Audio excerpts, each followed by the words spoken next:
بسم اللہ الرحمن الرحیم۔ سورہ آل عمران کی آیت نمبر 4 اور 5 کے مفاہیم جانتے ہیں۔ پہلے ان کا رواں اردو تفسیری ترجمہ ملاحظہ کریں۔ من قبل ھدی للناس، اس سے پہلے لوگوں کے لیے ہدایت، یعنی اس سے پہلے سے مراد قرآن مجید ہے، اور پہلے جو ہدایت ہے اس سے مراد جو آسمانی کتابیں ہیں۔ وَأَنزَلَ الْفُرْقَانَ، اور اسی نے نازل کیا فرقان، یعنی جس نے پہلے آسمانی کتابیں نازل کی اب بھی اسی نے فرقان نازل کیا، یعنی اللہ تعالیٰ نے۔ إِنَّ الَّذِينَ كَفَرُوا بِآيَاتِ اللَّهِ لَهُمْ عَذَابٌ شَدِيدٌ، بے شک وہ لوگ جو اللہ کی آیات کے ساتھ کفر کرتے ہیں ان کے لیے دردناک عذاب ہے۔ واللہ عزیز ذو انتقام، اور اللہ رب العالمین غالب بدلہ لینے والا ہے۔ آیت نمبر 5 ملاحظہ ہو۔ ان اللہ لا یخفی علیہ شیء فی الارض ولا فی السماء، بے شک اللہ پر کوئی بھی چیز پوشیدہ نہیں، نہ ہی زمین میں اور نہ ہی آسمانوں میں۔ ان دونوں آیات کا رواں اردو ترجمہ ملاحظہ کرنے کے بعد نور وحی یوٹیوب چینل کے ناظرین، آپ ذرا غور کریں کہ فرمایا من قبل ھدی للناس، اس سے پہلے یعنی رسول کریم علیہ السلام کی آمد سے پہلے، قرآن کی آمد سے پہلے لوگوں کے لیے ہدایت تھی، رہنمائی تھی۔ وہ کتاب جس میں رہنمائی تھی ان میں تورات ہے، ان میں انجیل ہے جس کو بائبل کہتے ہیں۔ تفسیر تبصرہ کے حوالے سے عرض کروں گا کہ تورات عبرانی زبان میں لکھی گئی تھی، اور یہ 5 حصوں کا مجموعہ ہے، اور یہی عہد نامہ عتیق کے مجموعے کے لیے بھی استعمال ہوتا ہے۔ اس میں جو 5 حصے ہیں ان میں پہلا حصہ سفر پیدائش ہے، اور دوسرا سفر خروج ہے، اور تیسرا سفر لاویان ہے، اور چوتھا سفر عادات ہے، اور 5واں سفر تثنیہ ہے۔ تورات کا مطلب یہ ہوتا ہے کہ ایسی روشنی جو آگ سے روشن کی جائے۔ تو تورات اپنے زمانے میں لوگوں کے لیے ہدایت تھی، رہنمائی تھی، اور پھر اس کے ساتھ ساتھ انجیل جو حضرت عیسیٰ علیہ السلام پر نازل ہوئی وہ بھی اپنے زمانے میں لوگوں کے لیے ہدایت تھی۔ عام طور پر 4 کتابوں کے مجموعے کو انجیل کہا جاتا ہے۔ انجیل کا جو لفظ ہے اس کا بنیادی معنی یہ ہوتا ہے کہ پانی کا وہ چشمہ جو زمین سے جاری ہو، اس کے لیے اس کا مادہ استعمال ہوتا ہے۔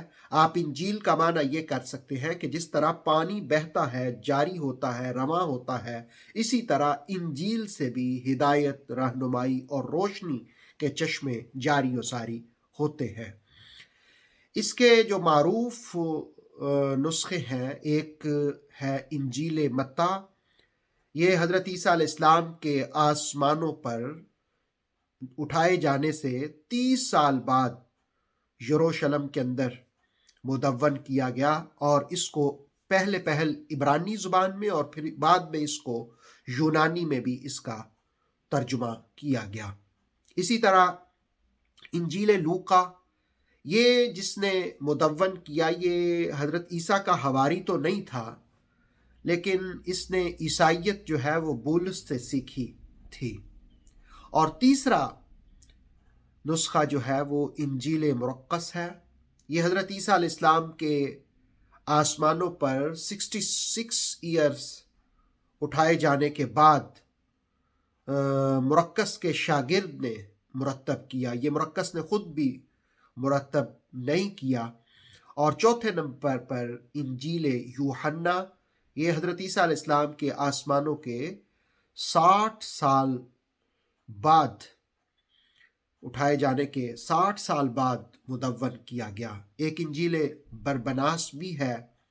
تو یہ جو اصل انجیل تھی وہ انہی چاروں میں اس کو سمو دیا گیا ہے۔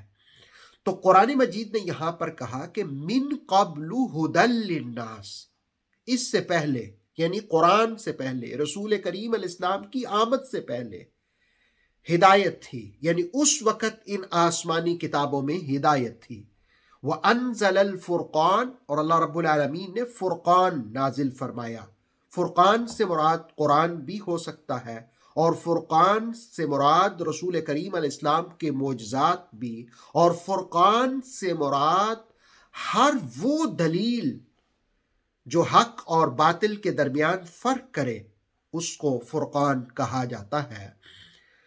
بلکہ قرآن مجید نے تو غزوہ بدر، جس دن حق اور باطل کا پہلا معرکہ بپا ہوا تھا، اس دن کو بھی یوم الفرقان کے نام سے تعبیر کیا ہے۔ تو فرمایا وَأَنزَلَ الْفُرْقَانَ، اور اسی اللہ نے فرقان نازل فرمایا۔ پھر آیت کے دوسرے حصے میں ان ہدایت کا انکار کرنے والوں کے لیے سخت تنبیہ بیان کی۔ ان الذین کفروا بآیات اللہ، بے شک وہ لوگ جو کفر کرتے ہیں اللہ کی آیات کا، لہم عذاب شدید، ان کے لیے دردناک عذاب ہے۔ واللہ عزیز ذو انتقام، اور اللہ رب العالمین زبردست غالب اور حکمت والا ہے، انتقام لینے والا ہے۔ ذو انتقام کا مطلب ہوتا ہے انتقام لینے والا۔ آیت نمبر 5 میں پھر فرمایا ان اللہ لا یخفا، بے شک اللہ پر کوئی چیز پوشیدہ نہیں ہے۔ لا یخفا، کوئی چیز پوشیدہ نہیں ہے۔ کوئی 70 پردوں میں بھی چلا جائے، انسانوں سے چھپ جائے، آپ انسانوں سے چھپ سکتے ہیں، لیکن زمین و آسمان میں اللہ سے پوشیدہ نہیں ہو سکتے۔ فرمایا ان اللہ لا یخفا علیہ شیء، بے شک اللہ رب العالمین کے لیے کچھ پوشیدہ نہیں ہے۔ فی الارض، زمین میں، ولا فی السماء، اور نہ آسمان میں، یعنی اللہ رب العالمین سے کوئی چیز چھپی ہوئی نہیں ہے۔ جب اللہ سے چھپی ہوئی نہیں ہے، ہر جگہ اللہ دیکھتا ہے، ہر ایک کو اللہ دیکھتا ہے، تو پھر انسانوں کی کامیابی کا راز اس بات میں ہے کہ انسان خوف خدا، خوف الہی کو اپنائے۔ اللہ رب العالمین ہم سب کو کتاب رحمت قرآن مجید کی ان آیات سے اکتساب فیض کرنے کی توفیق عطا فرمائے۔ مجموعی طور پر ان 2 آیات سے ہم جو سیکھ سکے، اس میں پہلی بات یہ کہ قرآن مجید سے پہلے بھی جو آسمانی کتابیں اور جو انبیاء آئے تھے وہ ہدایت اور حق کے ساتھ آئے تھے۔ اللہ رب العالمین نے ہمیشہ ہی فرقان یعنی حق اور باطل کے درمیان فرق کرنے کے اہتمامات اتارتا رہتا ہے۔ آج بھی اگر حق اور باطل کے درمیان فرق ہم کرنا چاہیں تو رسول اللہ علیہ السلام نے فرمایا 2 بھاری چیزیں چھوڑ کے جو رہا ہوں، قرآن اور اپنی اولاد، ان سے وابستہ رہو گے تو تم ہدایت پر رہو گے، اور ان سے اپنا تعلق توڑو گے تو پھر تم گمراہی میں جا بھٹکو گے۔